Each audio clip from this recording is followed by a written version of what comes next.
اللہ تبارک و تعالیٰ نے انسان کے لیے سارا کچھ بنایا. هو الذی خلق لکم ما فی الارض جمیعا. فرمایا زمین میں جو کچھ ہے سارا تیرے لیے بنایا. کسی کو آپ نوکری پہ رکھتے ہیں، اس کے ساتھ معاہدہ یہ ہوتا ہے کہ یہ تجھے رہنے کے لیے مکان دیا جائے گا، 3 وقت کا کھانا دیا جائے گا، 2-3 دفعہ پینے کو چائے ملے گی، اور اتنی تنخواہ ہم ہر مہینے تمہیں ادا کریں گے. اور پھر ڈیوٹی یہ ہے کہ یہ مشین ہے، اس پر تم نے صبح 8 بجے سے 4 بجے تک کام کرنا ہے. اب وہ شخص کیا کرتا ہے؟ وہ تنخواہ بھی وصول کرتا ہے، مکان پہ بھی قبضہ کر لیتا ہے، اور وہ 3 وقت کھانا بھی کھا لیتا ہے، چائے بھی پی لیتا ہے، اور مہینے کے بعد تنخواہ بھی وصول کر لیتا ہے، پر مشین پہ کھڑا نہیں ہوتا. تو اس کا مالک اسے رکھے گا؟ بولتے نہیں آپ حضرات. رکھے گا، اسے چھٹی کرا دے گا. وہ کہے گا تو کتنا عجیب آدمی ہے کہ اب جو مطالبات تیرے تھے وہ سارے پورے ہو گئے، اور جو میرا مطالبہ ہے تو نے پورا ہی نہیں کیا. اختلاف ہو جائے گا، جھگڑا ہو جائے گا، مالک ناراض ہو جائے گا. سمجھانے کے لیے مثال دے رہا ہوں کہ ہم نے کیا کیا. ہم نے اللہ کی دی ہوئی زمین پر گزارا بھی کیا، اس کا دیا ہوا رزق بھی کھایا. اللہ نے اولاد دی ہمیں، اللہ نے صحت دی، سارا کچھ دیا. تو جو مطالبے ہمارے تھے وہ تو سارے پورے ہو گئے، اور جو رب کا مطالبہ تھا کہ میرے قرب کے رستے کا سفر کرو، تلاش کرو، وجاہدوا فی سبیل اللہ، میرے رستے میں مجاہدہ کرو، جد و جہد کرو، آگے بڑھو. وہ ہم نے کب کرنا ہے؟ وہ اس کی منصوبہ بندی کب ہوگی؟ اللہ کے قرب کا رستہ طے کرنا. ہمارے صوفیانہ روز دیکھا کرتے تھے کہ آج ہمارے دل میں ہمارے رب کی کتنی محبت ہے، آج کتنا میرا دل چاہ رہا ہے کہ میں اپنے اللہ کی طرف بڑھوں. روز ذائقہ محسوس کرتے تھے، طلب پیدا کرتے تھے.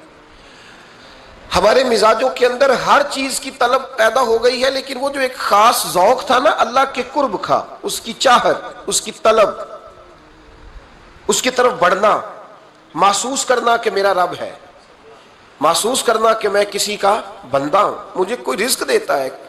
ہمارے صوفیاء، اولیاء، صحابہ، اہل بیت، انبیاء یہ ہر وقت محسوس کرتے تھے کہ میں کوئی شترے بے مہار نہیں، کوئی میرا ہے جو مجھے بنانے والا ہے، جو مجھے نوازنے والا ہے، جو مجھے عطا کرنے والا ہے.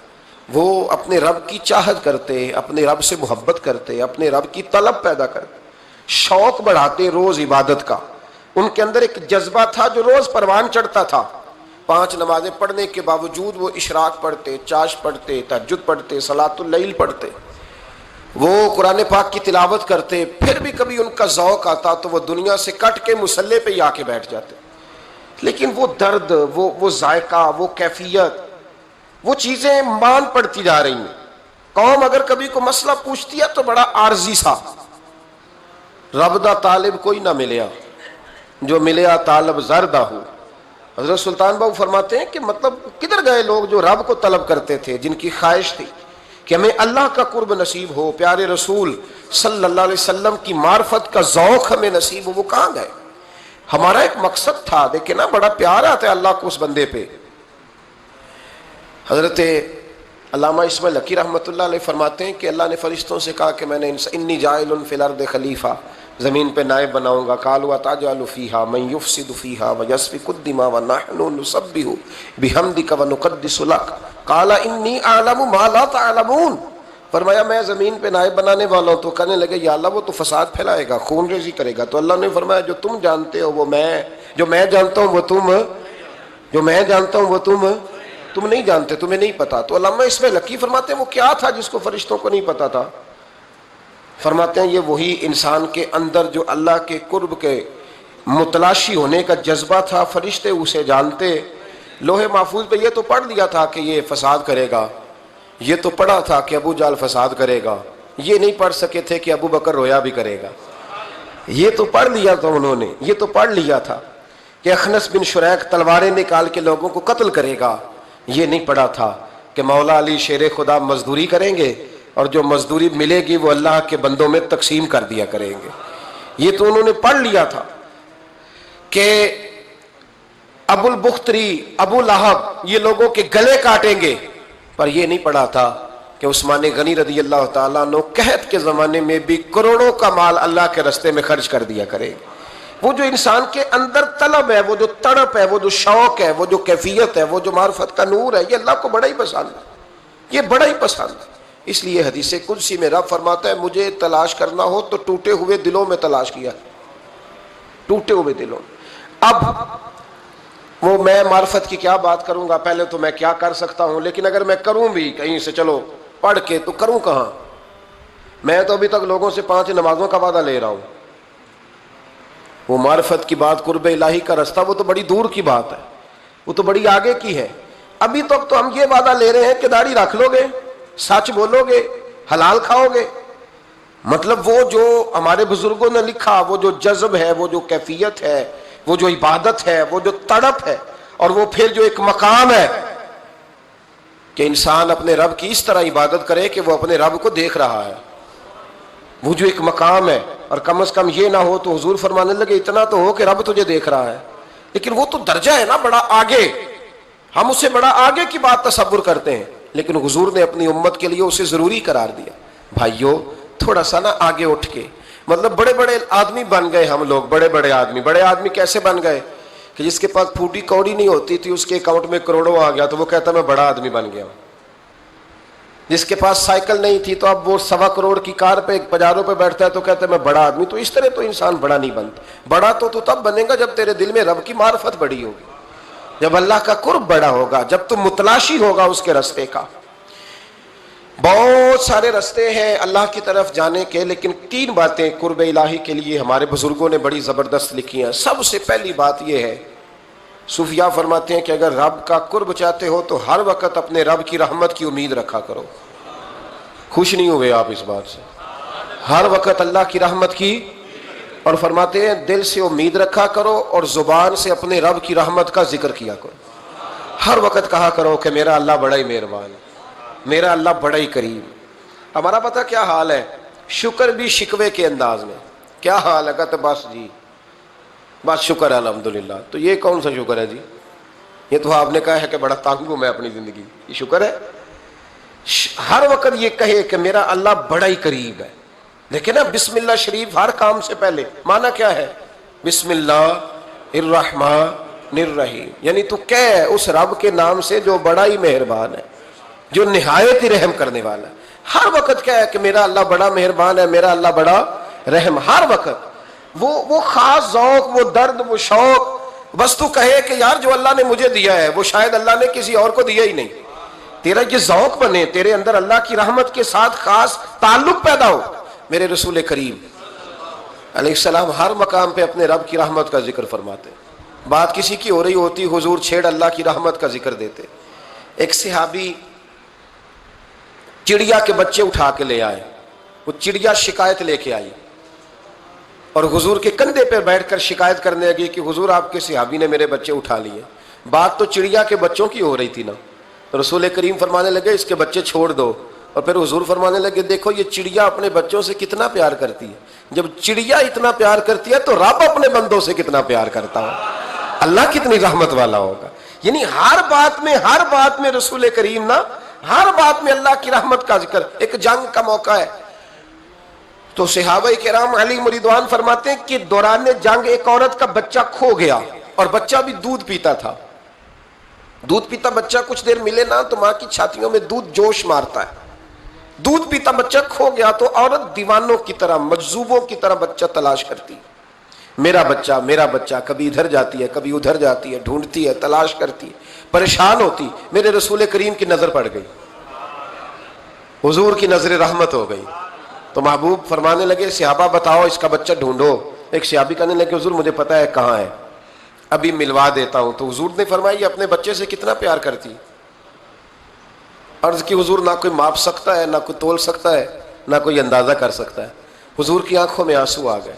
فرمایا ذرا ایک بات تو بتاؤ یا رسول اللہ پوچھئے. فرمایا اگر اس کا بچہ اسے مل جائے تو یہ اسے آگ میں ڈالے گی؟ تو صحابہ عرض کرنے لگے حضور ہو ہی نہیں سکتا، یہ تو گرم ہوا نہیں لگنے دے گی. تو حضور فرمانے لگے میرا رب اس سے بہت بڑھ کر اپنے بندوں سے محبت کرنے والا ہے اور اس سے بہت بڑھ کر اپنے بندوں پہ رحم کرنے والا ہے. وہ بھی چاہتا نہیں کہ اس کے بندے جہنم میں جائیں، وہ بھی چاہتا حضور ہر لمحہ اللہ کی رحمت کا ذکر کرتے ہیں، صبح سے شام تک نا. آج آپ نے جمعے سے لے کر تراویح تک، عشاء تک، وہ جو گھٹنا درد کرتا ہے نا اس کو مہربانی کر کے چھوڑ دیں، اور جو بچہ نافرمان ہے اس کو بھول جائیں. آج سارا دن نا اللہ کی رحمت کا ذکر کریں کہ اللہ بڑا ہی کریم ہے، اس کے فضل کا ذکر کریں. ایک کاروبار ہی نہیں نا چلتا، پیر تو چلتے ہیں نا اللہ کے فضل سے، زبان تو چلتی ہے نا، ہاتھ آنکھیں یہ سارا کچھ چل رہا ہے نا. جو شے نہیں نہ چل رہی اس کو آج چھوڑ دیں، مہربانی کریں. جو ساری چل رہی ہیں اس پر تو اللہ کی رحمت کا اظہار کریں، اس پر تو غور فرمائیں. امام غزالی نے بڑی خوبصورت روایت لکھی. حضرت ابو ہریرہ رضی اللہ تعالیٰ عنہ فرماتے ہیں کہ ہم لوگ بیٹھے تھے تو یکا یک ایک دیہاتی عربی آیا، یکا یک اندر داخل ہوا. السلام علیکم کہا. بندہ بڑا سادہ تھا، یہ بھی نہیں پوچھا کہ باتیں کیا ہو رہی تھی، کوئی سوال جواب نہیں. سلام لینے کے فوراً بعد عرض کرتا یا رسول اللہ ایک مسئلہ پوچھنا تھا. کہتے ہم حیران ہو گئے کہ یار پہلے پوچھ تو لے، پہلے کیا بات ہو رہی، آتے ہی اپنی چھیڑ دی ہے. ایک مسئلہ پوچھنا تو حضور نے فرمایا پوچھو. عرض کرنے لگا حضور یہ بتائیں قیامت والے دن حساب کس نے لینا ہے؟ تو محبوب مسکرائے، فرمایا بولے آدمی سادی سی بات ہے، حساب اللہ نے لینا ہے. کہتے وہ بات سن کے نا تو چل پڑا، جواب سن کے تو چل پڑا، رکا ہی نہیں. تو حضور نے فرمایا ٹھہر تو جا، پہلے تو آیا ہے، سلام لی ہے، بات بھی کوئی نہیں کرنے دی، دھڑام سے اندر داخل ہوا ہے اور سوال کا جواب لیا اور پھر تو نے تبصرہ ہی نہیں کیا تو نکل گیا ہے. یا رسول اللہ حکم کرے. فرمایا کیا پوچھ رہا تھا؟ حضور پوچھا ہے کہ حساب کون لے گا. تو حضور فرمانے لگے میں نے بتایا اللہ لے گا. تو بولا کیوں نہیں؟ کہنے لگا یا رسول اللہ بس اتنا ہی پتہ کرنا تھا، اگر اللہ نے حساب لینا تو پھر ہم نے باچی جانا ہے انشاءاللہ، پھر باچی جانا ہے. تو حضور فرمانے لگے کس طرح؟ کہنے لگا یا رسول اللہ جب وہ کریم غالب آئے گا نا، جب اس کا غلبہ آئے گا تو وہ بڑا کریم ہے، اس نے معاف ہی کرنا ہے، اس نے معاف ہی کرنا ہے، اس نے کرم ہی کرنا ہے. عدل کرے تے تھر تھر کمبن، عدل کریں تے پھر تھر تھر کمبن اچیاں شانہ والے، فضل کریں تے بخشے جاون میرے جائے منہ کالے. فرمایا اس نے معاف ہی کرنا ہے. حضرت ابو ہریرہ کہتے ہیں کہ حضور نے فرمایا ٹھیک ہے تو جا. وہ چلا گیا تو حضور رونے لگے. فرماتے ہم نے عرض کی حضور کیا ہوا؟ تو محبوب فرمانے لگے بندہ بڑا سادہ تھا پر بات بڑی کھری کر گیا ہے، بڑی کھری بات کر گیا ہے. کریم جب غالب ہوتا ہے تو معاف ہی فرماتا ہے. تو بھائی سادے لوگوں کو بھی پتا تھا کہ اللہ کی رحمت کی بات. ہمارے گھروں میں، ہماری گفتگو میں، ہمارا ایک دوسرے سے ملنا، ناراض نہ ہونا، مایوسی کی باتیں کرتے ہیں، مایوسی. میں انتظار میں ہوں، میں انتظار میں ہوں کہ کوئی بندہ مجھے ملے اور آ کے کہے میں بڑا راضی ہوں، بتائے اللہ کا شکر کیسے کرنا ہے. میں انتظار میں ہوں. اتنے سالوں میں مجھے بندہ کوئی نہیں ملا، جو ملا اس نے یہی کہا پریشان بڑا ہوں دعا کر دیں. بڑی اذیت ہے، سب سے زیادہ میں ہی تنگ ہوں. کچھ کرے، کوئی وظیفہ بتائیں، کوئی تعویذ دیں، کوئی ملے نا یار، کوئی ملے، کوئی کہے کہ الحمدللہ تعالی. اور میں نے تعلیم کے لیے صرف اور اظہار نعمت کے لیے، تشکر کے لیے کئی دفعہ آپ کے سامنے یہ کہا ہے کہ الحمدللہ جس طرح کے استاد مجھے ملے شاید کسی کو نہ ملے، اور میں نے اظہار تشکر کے طور پر کہا ہے پھر کس طرح کے شاگرد مجھے ملے ہیں اتنے اچھے فرما بردار شاید کسی کو نہ ملے، اور جس طرح کے سادے اور درویش ماں باپ اللہ نے مجھے عطا فرمایا. اب تو بڑا تیز لوگوں کا زمانہ ہے نا، شاید کہیں میسر آئے. اور میں کہا کرتا ہوں اتنے فرما بردار مرید بھی نہیں ملتے. لوگ تو کہتے ہیں فرما بردار نہیں ملتے، ہمیں الحمدللہ فرما بردار، تابع دار ہر لحاظ سے اچھے ملے. اس کی وجہ یہ ہے کہ جیسے مرشد اللہ نے ہمیں عطا فرمایا ایسا کسی کو اللہ نے عطا. تو شکر کریں اللہ کی نعمتوں، شکر کریں. بس جہاں بیٹھیں گے جملے ٹوٹیں گے، جہاں بیٹھیں گے پریشانی. مجھے کچھ بندے ایسے ملتے ہیں دنیا میں جو صرف وہ اکیلے ہی ٹھیک ہیں.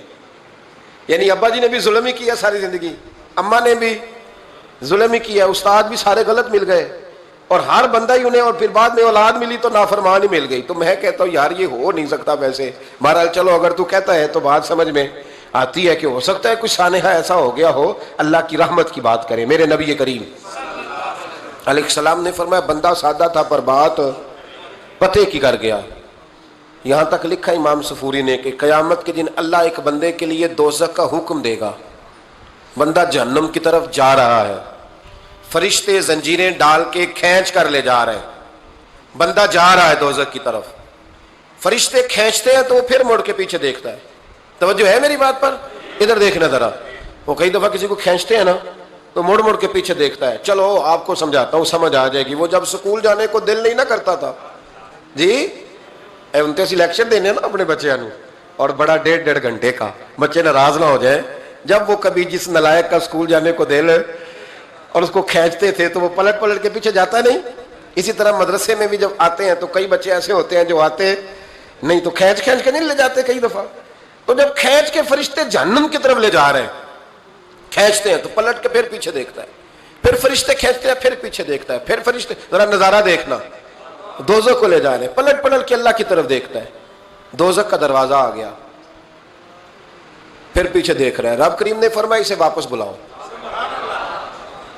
رحمت دا دریا الہی, بلاؤ اسے واپس. واپس آیا, اللہ نے فرمایا بتا تو پلٹ پلٹ کے کیا دیکھتا تھا؟ ویسے اللہ کو نہیں پتا کیا دیکھ رہا ہے, کیا دیکھ رہا تھا؟ تو رو پڑا, عرض کرنے لگا مالک میرا یقین تھا کہ تو بڑا ہی کریم ہے, اللہ میرا ایمان تھا تو بڑا رحیم ہے, اللہ میرا ذہن تھا تو معاف کرنے والا ہے. جب فرشتے کھینچتے تھے نا تو شیطان مجھے کہتا تھا اب تو جہنم میں جائے گا, پر میرا یقین کہتا تھا نہیں رب نے معاف کر دینا ہے, اللہ نے معافی دے دینی ہے, بخشا جاؤں گا. پھر شیطان کہتا تھا جب فرشتے کھینچتے تھے, میں کہتا تھا نہیں معافی مل جائے گی, یا اللہ دوزخ کا دروازہ آ گیا پر میری امید نہیں ٹوٹی, اللہ دروازہ جہنم کا آ گیا پر میری امید نہیں ٹوٹی. اور جب میں نے آخری دفعہ پلٹ کے دیکھا تیری آواز آئی کہ واپس لاؤ, تو میرے اندر سے آواز آئی کہ لے بھئی تیرا یقین جیت گیا ہے, تیرا ایمان جیت گیا ہے, تیرے اندر کی روحانیت کامیاب ہو گئی. بندے اور رب کی باتیں ہو رہی ہیں تو فرشتے چپ کر کے کھڑے ہیں. تو رب نے فرمایا تم خاموش کھڑے ہو. عرض کی یا اللہ اب اس کا کرنا کیا ہے؟ فرمایا کرنا کیا ہے؟ جو میری رحمت کی اتنی زیادہ امید رکھے اسے جہنم میں ڈال دو, یہ کیسے ہو سکتا ہے؟ اس کو پکڑو اور میرے فضل کے ساتھ اسے جنت عطا کر دو. تو پہلی بات یہ کہ اللہ کی رحمت کی امید رکھیں, صبح سے شام تک کہیں الحمدللہ. کیا کہیں؟ ایک ہوتا ہے تکبر کے طور پر بڑھ کے مارنے کے لیے ذکر کرنا, وہ منع ہے, ڈینگے نہیں مارنی, بلکہ اللہ کی رحمت کا ذکر کریں تشکر کے لب و لہجے, تشکر کے لب و لہجے. ہمارے نا لفظوں سے شکوے چھلکتے ہیں, ہمارے جملوں سے چھلکتا ہے کہ ہم پریشان ہیں, ہماری باتوں سے محسوس ہوتا ہے کہ ہم کسی وجہ سے بڑی تکلیف میں ہیں, اس کو نکال دیں. جب بندہ اللہ کی رحمت کی امید کرے گا تو اللہ بھی پھر رحمت, فضل اور کرم کے بادل ہی برسائے گا. دوسری بات ہمارے بزرگوں نے لکھی ہے, اگر اللہ کے قرب کا رستہ طے کرنا ہے تو وہ اس طرح ملے گا کہ اللہ کے ہر فیصلے پہ راضی ہو جاؤ. جہاں اللہ نے مجھے بٹھایا میں راضی ہو جاؤں, جہاں اللہ تبارک و تعالیٰ نے میرے بھائی کو بٹھایا ہے وہاں میرا بھائی راضی ہو, جہاں جہاں اللہ نے ہمیں بٹھایا ہے ہم اس جگہ پہ راضی. معاملہ پتہ کیا ہے, ہم اپنی مرضی کا فیصلہ چاہتے ہیں اور مرضی تو اللہ کی چلے گی, مرضی اللہ کی چلے گی. میرے رسول کریم علیہ السلام نے صحابہ سے پوچھا تم کون ہو؟ حضور مومن. فرمائی ایمان کی دلیل دو. یہ بات مجھ سے کو پوچھے تو شاید میں جھگڑا کروں کہ ایمان کی دلیل. حضور نے فرمایا کون ہو؟ یا رسول اللہ مومن. فرمایا دلیل دو. حضور دلیل ہے ہمارے پاس دو. یا رسول اللہ اللہ نعمت دیتا ہے تو ہم شکر ادا کرتے ہیں, مصیبت ڈالے تو صبر کرتے ہیں, اور جو فیصلہ اللہ ہمارے حق میں کر دے ہم اس پر راضی رہتے ہیں. میرے محبوب کا چہرہ خوشی سے کھل اٹھا. فرمایا تمہیں مبارک ہو, تم تو واقعی بڑے پکے مومن ہو. تم مومن ہو, اگر اللہ کے فیصلوں پہ راضی رہتے ہو تو پھر تم. حضور فرماتے ہیں کچھ لوگوں کو اللہ قیامت میں بغیر حساب کتاب جنت میں داخل کرے گا. فرشتے پوچھیں گے پل صراط سے ہوا ہے؟ وہ کہیں گے دیکھی نہیں. میزان عمل تلوائے؟ وہ کہیں گے دیکھا ہی نہیں. کیسے آ گئے؟ تو کہیں گے خدا کے فضل سے آ گئے. فرشتے پوچھیں گے تمہارا عمل کیا تھا؟ وہ کہیں گے کچھ بھی نہیں. عام لوگوں کی طرح نماز پڑھتے تھے, روزہ رکھتے تھے, حج فرض ہوا تو کیا, زکوٰۃ اگر ہمارے اوپر لاگو ہوئی تو دی, عام روٹین کے معاملات. تو فرمایا اتنی بڑی فضیلت کے بغیر حساب کتاب جنت, کوئی تو وجہ ہوگی. تو بندے عرض کریں گے وجہ ایک ہی تھی کہ رب جو ہمارے حق میں فیصلہ کرتا تھا ہم اس پر راضی ہو جایا کرتے, ہمیں کوئی شکوہ اس پر رہتا. علامہ ڈاکٹر محمد اقبال رحمت اللہ علیہ, توجہ ہے میری بات پر؟ ادھر دیکھنا ذرا میری طرف. اللہ آپ کو خوش رکھے. کچھ لوگ نا جی کہتے ہیں ڈاکٹر اقبال نے داڑھی کیوں نہیں رکھی تھی؟ تو یہ غلطی کی علامہ اقبال نے, رکھنی چاہیے تھی انہیں. ناراض ہو گئے آپ لوگ؟ جو جس کی غلطی ہے وہ اس کی یہ غلطی ہو گئی ان سے, انہوں نے نہیں ٹھیک کیا. اب اقبال کے داڑھی نہ رکھنے سے کیا سنت کی مخالفت پر اسے ڈگری دی جائے گی؟ وہ میں کیوں نہ ہوں, جو کام خلاف سنت ہے وہ بہرحال لیکن میرا سوال یہ ہے کہ اقبال نے صرف داڑھی نہیں نہ رکھی، باقی سارے کام اچھے کیے، تو آپ باقی کے تو سارے اچھے کر لینا۔ اقبال نے جو کام کیا، جو دین کا درد دیا، جو پیغام دیا، جو جد و جہد کی، اس کو تو سمجھ لو نا۔ مطلب صرف داڑھی پہ آ کے دلیل پکڑتے ہو۔ علامہ اقبال نے مکان بھی نہیں بنایا اپنا، کتنا بڑا آدمی ہے، کوئی جائیداد ہے اس کی؟ تسی بھی چھوڑو مکان سارے۔ اقبال وہ دیکھیں نا، بابے بلے شاہ کی لوگ مثال دے دیں گے، بابا صاحب مجذوب آدمی تھے، تو بابا صاحب کے حصے میں تو کئی مربع زمین آتی تھی، وہ بھی انہوں نے نہیں لی۔ ہمارا ملنگ روٹی کا اس کو پتا ہے، نوٹوں کا بھی پتا ہے کہ 5000 والا کون سا ہے، 100 والا کون سا ہے، باقی ٹائم وہ بابا بلے شاہ بن جاتا ہے۔ یہ کون سا سٹائل ہے کہ مرضی کی چیز آئی تو قابو کر لی؟ تو ڈاکٹر اقبال نے یہ درست کیا، لیکن اس کے باوجود ہمارا نظریہ ہے کہ اللہ اس کی یہ خطا معاف کرائے گا، پر بندہ بڑا باکمال تھا، یہ بڑی خوبی تھی، اور اس میں بھی کچھ حکمت ہوگی، کچھ باتیں ایسی انہوں نے لکھی ہیں بعض جگہوں پہ، لیکن اقبال کی جو معرفت ہے، جو حسن ہے، جو وقار ہے ان کے لب و لہجے میں، اس کا انکار کیا جا سکتا نہیں۔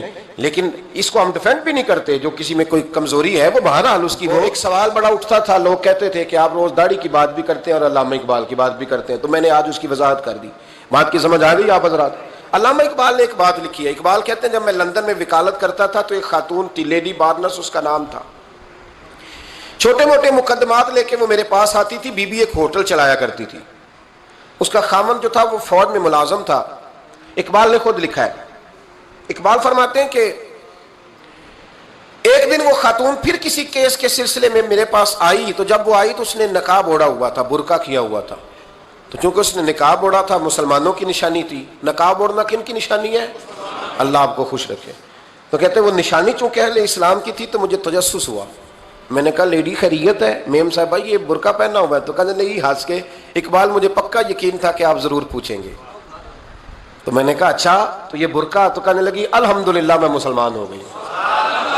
تو میں نے فوراً کہا کہ آپ کا شوہر تو فوج میں ملازم ہے، فوجی کے لیے بدلنا اور پھر ملکی قانون اور یہ چیزیں۔ تو کہنے لگی اس نے مجھے کیا کہنا تھا، وہ خود کلمہ پڑھ گیا۔ تو کہتی ہیں میں اور متجسس ہوا، وہ کیس کی بات کرتی تو میرا تجسس بڑھ گیا۔ میں نے کہا تو کیس چھوڑیے، بتا کلمہ کیسے پڑھا؟ تو کہنے لگی اقبال اصل بات یہ ہے کہ میں نا بے اولاد تھی، خاوند بھی بڑے اچھے پیسے کماتا، میں خود بھی ہوٹل چلاتی، پر ڈپریشن اور ٹینشن اور بلا وجہ کی پریشانیاں جان نہیں چھوڑ۔ یہ ٹینشن اور ڈپریشن کا نا مجھے عربی ترجمہ کوئی نہیں ملا، یہ ڈپریشن اور ٹینشن کا نا میں نے تلاش کیا ہے، لیکن مجھے عربی لغت کے اندر ان کے معنی، مجھے لگتا ہے کہ اس زمانے میں یہ چیزیں تھی ہی نہیں، ہوتی تو ان کا کوئی نام بھی، یہ آج ہے نا تو اس لیے آج کے زمانے میں ہی نام ہے مفت کا، مفت کی پریشانی۔ تو کہتی ہے مجھے ٹینشن اور ڈپریشن رہتی تھی ہر وقت، بڑی میں پریشان رہتی تھی۔ میرے ساتھ ایک عجیب واقعہ ہوا کہ میرے ہوٹل میں نا ایک بابا جی برتن مانجتے تھے، بوڑھے آدمی تھے، 70 سال کے قریب عمر تھی، ان کا ایک بیٹا تھا، ایک بہو تھی، ایک پوتا تھا، لیکن وہ بیچارے بیٹا بیمار رہتا تھا تو لہٰذا وہ خود مزدوری کرتے۔ کہتی ہے ایک دن وہ بابا جی میرے پاس آئے، کہنے لگے میم صاحبہ 2-4 دن کی چھٹی چاہیے۔ تو میں نے کہا خیریت ہے؟ کہنے لگے میڈم میرا بیٹا فوت ہو گیا۔ بیٹا، آپ کو پتہ ہے باپ کا جنازہ پڑھنا آسان ہے، بیٹے کا جنازہ اٹھانا بڑا مشکل کام۔ کہتی ہے میں کچھ لکھ رہی تھی، میرے ہاتھ سے قلم گر گیا، میں نے خود گاڑی بھیجی، بابا جی گاؤں چلے گئے جہاں وہ رہتے تھے۔ کہتی 2-3 دن کے بعد میں اور میرا شوہر گئے تو رستے میں ہم باتیں کر رہے تھے کہ کیا تعزیت کریں گے، ایک ہی بیٹا تھا، کوئی رشتہ دار بھی نہیں، تو اس کی تو کائنات اجڑ گئی، کن لفظوں سے اسے تعزیت کیا کہیں گے۔ کہتے جب ہم گئے تو وہ ٹوٹی ہوئی چٹائی پہ بیٹھا تھا، کچھ لوگ قریب تھے، ہم نے جا کے کہا بابا آپ مسلمان ہیں، ہم آپ کو کیا نصیحت کریں، ایک ہی بیٹا تھا، کہ کس طرح کر کے ہم آپ کو تسلی دیں۔ تو کہتے اس نے آنکھیں کھولی، بوڑھی آنکھوں میں ایمان کی روشنی، کہنے لگا بی بی کیا تعزیت کی بات کرتی ہو، میں نے کوئی پیسے جمع کرا کے بیٹا لیا تھا، خدا نے فضل سے دیا تھا، عدل سے لے گیا ہے، میں اپنے رب کے فیصلوں میں بڑا راضی ہوں، اللہ بڑا کریم ہے، وہ لے گیا، اس کا مال تھا۔ آپ یقین کریں ہمارے دیہاتی لوگ یہ کہا کرتے تھے، میں نے کانوں سے سنا ہے، ایک بوڑھے آدمی کا ایک دفعہ بیٹا فوت ہو گیا تو کسی نے اس سے کہا بابا چھوٹی عمر میں بچہ چلا گیا، تو مجھے لفظ نہیں بھولتے، کہنے لگے پتر اللہ دی فصل ہے، کچی وڈے تا نہیں ہو دیے۔ سنے آپ نے بھی کبھی یہ فکرہ، کچی وڈے تے پکی لے جائے تے تاوی ہے جو ہو دی، تو جب اس کا جی چاہا وہ لے گیا۔ اللہ اکبر۔ وہ خاتون کہتی ہے کہ وہ بابا جی سے میں نے کہا کہ چلو آپ 1 مہینے کی چھٹی کر لے، تو کہنے لگا نہیں میڈم میں مسلمان ہوں، مفت کی روٹی نہیں کھاتا، مزدوری کر کے کھاتا ہوں، میں انشاءاللہ 2-3 دن کے بعد کام پہ آ جاؤں گا۔ کہتے ہیں وہ چند دنوں کے بعد آ گیا، اللہ کی قدرت کے ابھی 2-3 ماہ گزرے تھے پھر آیا، میڈم چھٹی چاہیے کچھ دنوں کی، میں نے کہا خیریت ہے؟ کہنے لگے وہ میری بہو بھی ہارٹ اٹیک سے فوت ہو گئی۔ کہتے اب میں بھی تڑپ گئی اور عیسائی ہو کہ میری آنکھوں میں آنسو آ گئے۔ میں نے کہا گھر کا دروازہ بند ہو گیا، اب یہ بیچارہ کیا کرے گا؟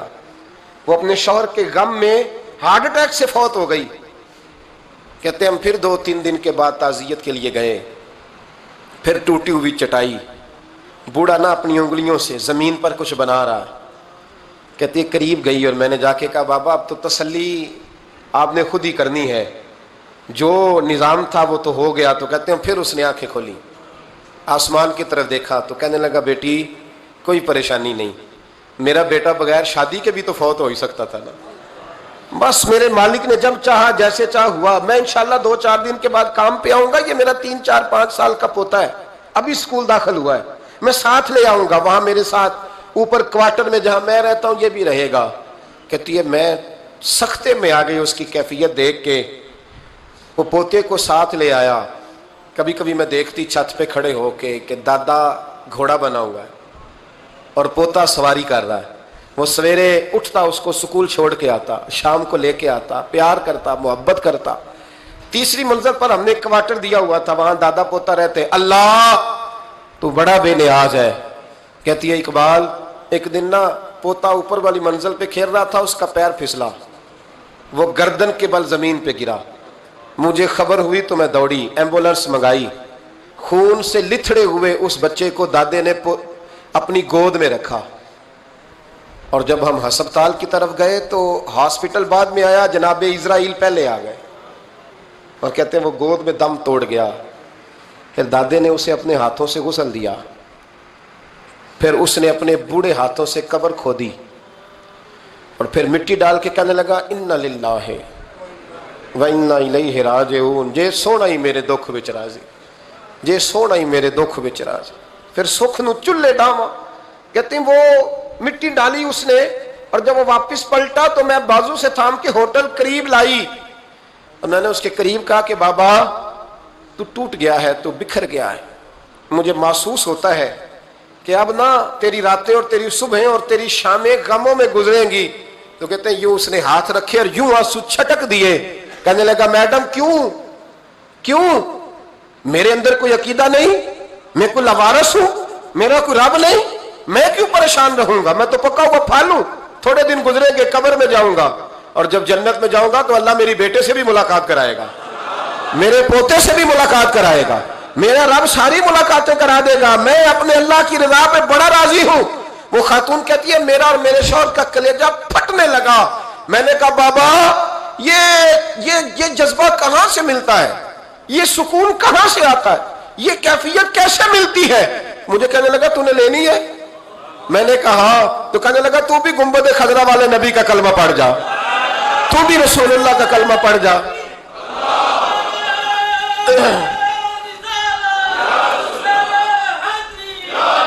میرے محبوب کا کلمہ پڑھ، اللہ تجھے سکون عطا کرے گا۔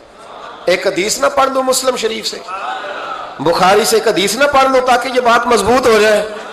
حضرت ابو طلحہ رضی اللہ تعالی، بیٹا شدید بیمار ہے، مزدور آدمی تھے، کئی دنوں سے گھر تھے، بیوی کہنے لگی اگر آپ گھر میں بیٹھے رہیں گے تو کھائیں گے کہاں سے، جاؤ آپ مزدوری کرو، میں بیٹے کو دیکھتی ہوں۔ ابو طلحہ مزدوری کرنے چلے گئے، شام کو آئے تو بیٹا فوت ہو چکا تھا۔ عورتیں بے حوصلہ ہوتی ہیں نا اکثر، پر بیوی نے سفید کپڑا ڈال کے کمرے میں رکھ دیا، بیٹا، ماں اور بیٹا کو ناپ تکتا ہے رشتہ، بیٹے میں سفید چادر ڈال کے کمرے میں رکھ دیا۔ حضرت ابو طلحہ انصاری آئے، بیٹے کا کیا حال ہے؟ کہنے لگی اللہ کی رحمت میں ہے۔ اللہ کی، کیسا جملہ ہے، اللہ کی رحمت میں ہے۔ خامد نے کھانا کھایا، بیوی سے ملنے کو دل کیا تو ملاقات ہوئی، فارغ ہو کے بیٹھے تو خاتون اٹھ کے نا خامد کے قریب گئی، اس کا ہاتھ تھاما، کہنے لگی نبی کریم علیہ السلام کے صحابی ہو، ایک مسئلہ دریافت کرنا تھا، بتاؤ گے؟ کہ پوچھو۔ کہنے لگی اگر کوئی آپ کے پاس امانت رکھوائے اور پھر اپنی امانت واپس مانگے تو کیا کرو گے؟ حضرت ابو طلحہ کہنے لگے پوچھنے والی کیا بات ہے، جس کی امانت ہے واپس کر دیں گے۔ اب زوجہ روئی، اب صبر والی بی بی روئی، اب ماں روئی، آنسو ٹپکے، آنچل سے پوچھ کے کہنے لگی ابو طلحہ وہ بیٹا بھی اللہ کی امانت تھا اور رب اپنی امانت لے گیا ہے، اٹھو غسل کفن کا بندوبست کرو۔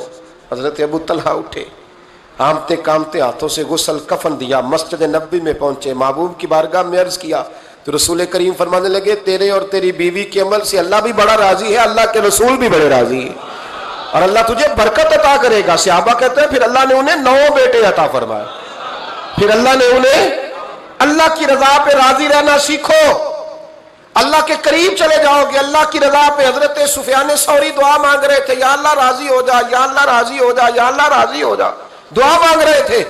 بی بی رابعہ بصری پردے کے پیچھے بیٹھی تھی، جب دعا لمبی ہو گئی تو کہنے لگی سفیان بس کر، کوئی اگلا لفظ بھی بول، بس کر۔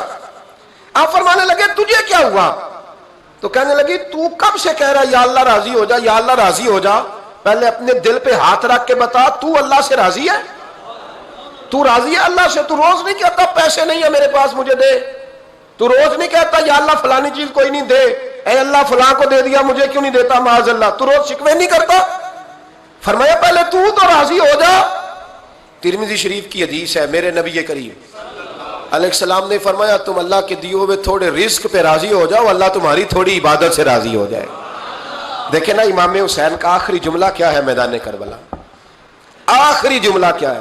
میں 5000 مسجد دے کے کہتا ہوں دیا نہیں میں نے، اللہ بڑا راضی ہے مجھ سے، 5 نمازیں پوری نہیں پڑھتا۔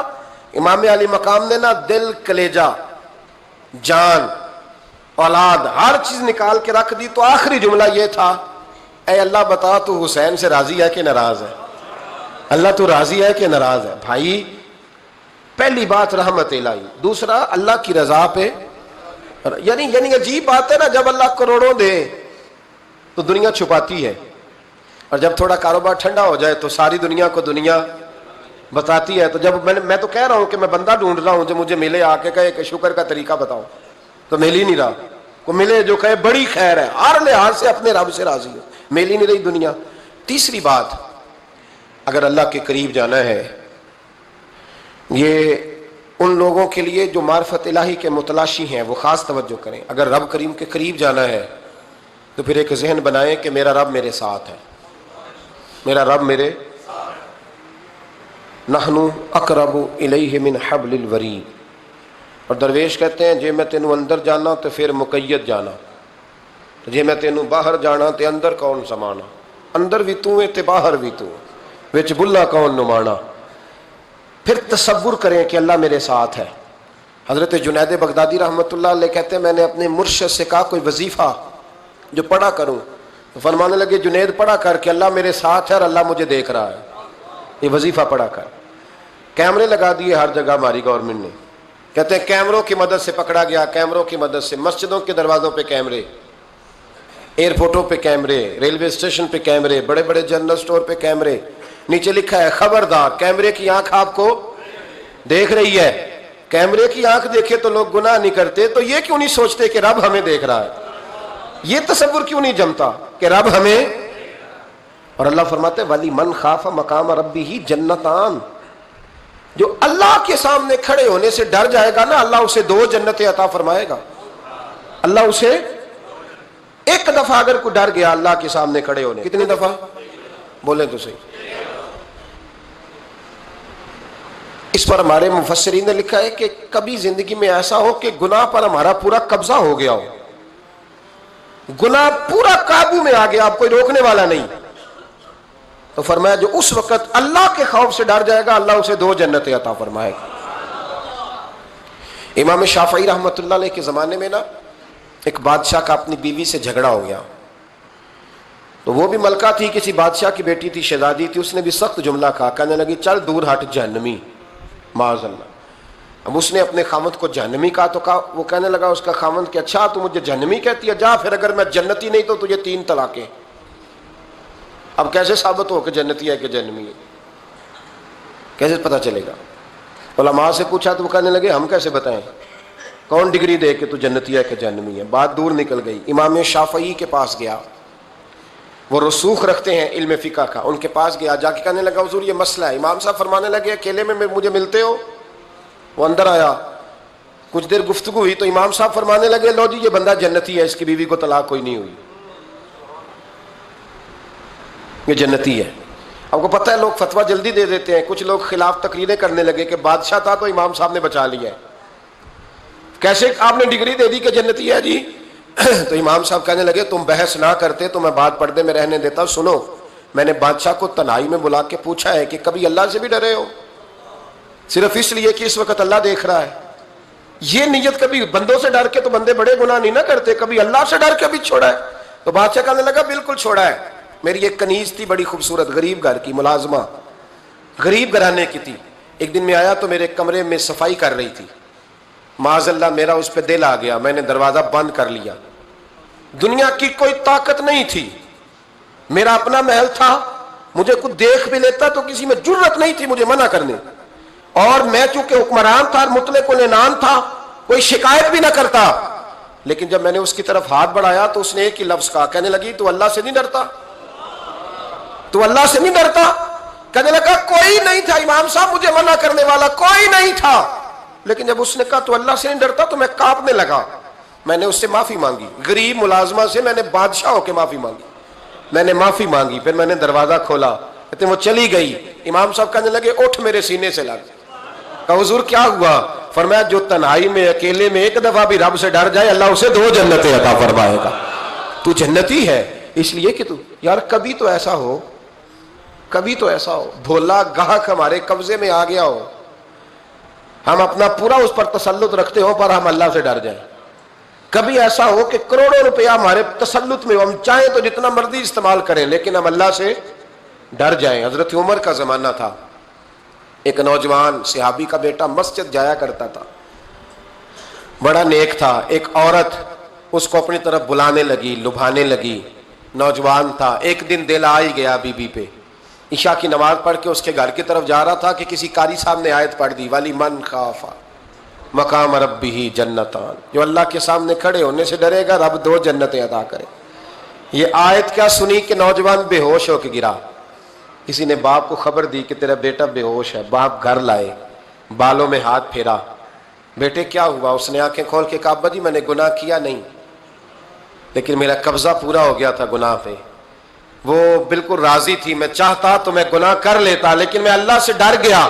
کیا واقعی رب مجھے 2 جنتیں دے گا؟ تو باپ نے ماتھا چوما, کا بیٹا اللہ کے وعدے بڑے ہی سچے ہیں, بڑے سچے ہیں. تو یہ تصور کر کے اللہ مجھے دیکھ رہا ہے, پھر ڈر جا, واقعی 2 جنتیں دے گا.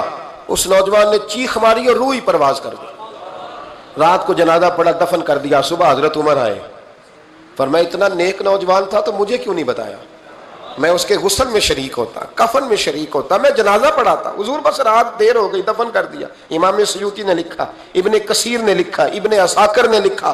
حضرت جناب عمر فاروق فرمانے لگے مجھے بتاؤ تو صحیح اس کی قبر کہاں ہے؟ نیک ہو کوئی بندہ تو قبر پہ جانا چاہیے. فرمایا بتاؤ قبر کہاں ہے؟ حضرت عمر کو قبر پہ لے گئے تو سیدنا فاروق اعظم قبر پر کھڑے ہو کے فرمانے لگے نوجوان مجھے امید ہے اللہ نے تجھے 2 جنتیں دی ہوں گی. حضرت عمر کہتے ہیں مجھے اللہ کی قسم قبر کے اندر سے بول پڑا, کامل پیر ہونا دے باہو قبر جنا دی جیوے. قبر کے اندر سے بول پڑا, کہنے لگا عمر امید والی بات نہیں, میرے رب کے وعدے بڑے سچے ہیں, اس نے واقعی مجھے 2 جنتیں عطا فرمائی, اس نے واقعی 2 جنتیں دی ہیں. کبھی کوئی کام تو ایسا ہو جو صرف اللہ سے ڈر کے چھوڑا جائے, ہونا چاہیے کہ نہیں ہونا چاہیے؟ آپ یقین کریں بچوں سے ڈر کے ہم نے بڑے کام چھوڑ دیے, بھائیوں سے ڈر کے چھوڑ دیے, دنیا داروں سے ڈر کے چھوڑ دیے. اور کبھی کبھی میں کہہ دیتا ہوں کہ بہت سارے ماں باپ نے اولاد سے ڈر کے چھوڑا, بہت سارے استاد شاگردوں سے ڈرتے ہیں, الا ماشاءاللہ کچھ پیر مریدوں سے ڈرتے ہیں. کاش ہم اللہ سے ڈرنا شروع کریں. جب رب سے ڈرو گے پھر کسی اور سے نہیں ڈرو گے. اللہ کا خوف سنوارتا ہے, سجاتا ہے, یہ ذہن بنائیں. حضرت سیدنا عبداللہ ابن عمر رضی اللہ تعالیٰ عنہ کر رہا تھا تو صحرا میں کھانا کھانے کے لیے بیٹھا, ایک چرواہا بکریاں چرا رہا تھا. میں نے دعوت دی روٹی کھا لو, کہنے لگا میں نے روزہ رکھا ہے. آپ فرماتے ہیں غریب آدمی تھا, نفلی روزہ. میں اٹھ کے قریب گیا, میں نے کہا پتہ تو کروں صرف روزے دار ہے کہ نیک بھی ہے؟ صرف کچھ روزے دار ہوتے ہیں. پر نیک ناراض نہ ہو جائیے گا، حضرت عبداللہ ابن عمر کی بات کر رہا ہوں. کچھ نمازی ہوتے ہیں پر نیک، حاجی ہوتے ہیں پر نیک وہ تقوی نہیں اختیار کرتے، مقاصد نماز اور مقاصد روزہ نہیں جانتے. کہتے میں قریب گیا تو میں نے جا کے اسے کہا یہ بکری بڑی پیاری ہے، بیچ نہیں دیتا میرے ہاتھ؟ کہنے لگا میری نہیں، میں تو چرواہا ہوں، تنخواہ پہ بکریاں چراتا ہوں، کسی اور کی ہیں، مالک کوئی اور ہے. تو فرماتے ہیں میں نے اسے کہا کہ مالک کو کہہ دینا کہ ایک بکری بھیڑیا لے گیا تھا، یہ 300-400 بکریاں، مالک کو کیا پتہ؟ کہنے ایک بھیڑیا لے گیا ہے. تو کہتے ہیں اس نے داڑھی جھاڑی تو گرد اڑی، غریب آدمی مٹی میں لتھڑا ہوا، لیکن اس کی آنکھوں میں اتنی روشنی. کہنے لگا حضور بکریوں کے مالک سے تو کہہ دوں گا بھیڑیا لے گیا ہے، اور جب کائنات کا مالک پوچھے گا، جب عرش کا مالک پوچھے گا تو کیا جواب دوں گا؟ آپ فرماتے ہیں میں واپس آیا، میں نے پتا کیا کس کا غلام ہے، پہلے غلام خریدا، پھر بکریاں خریدی، پھر وہ بکریاں اسے تحفے میں دے دی. کہنے لگا حضور یہ کیا ہے؟ فرمایا تو رب سے ڈرتا تھا نا، تو اللہ نے تجھے انعام عطا فرمایا ہے. اگر ہم اصلی نیک بننا چاہتے ہیں نا، ایک ہوتے ہیں وقتی نیک، لوگوں کے سامنے نیک، ایک ہوتا ہے اصلی نیک. اصلی نیک وہ ہوتا ہے جس کا ذہن بن جاتا ہے کہ میرا رب مجھے دیکھ رہا. 3 باتیں اپنی زندگی میں اپنا لیں. ایک تو ہمیشہ اللہ کی رحمت پر توجہ رکھیں اور اس کی رحمت کا ذکر کریں، اور دوسرا اللہ کے فیصلوں پر راضی رہیں. رب جو دے دے، جہاں بٹھا دے، جس حال میں رکھ دے اس حال میں راضی. اور تیسرا یہ ذہن بنائیں کہ میرا رب مجھے دیکھ رہا ہے، میرا اللہ میرے ساتھ ہے. یہ تصورات جمائیں، پھر اللہ کے قریب جانا آسان ہو جائے گا، پھر اس کا قرب پانا آسان ہو جائے گا. اللہ سمجھنے کی توفیق عطا فرمائے.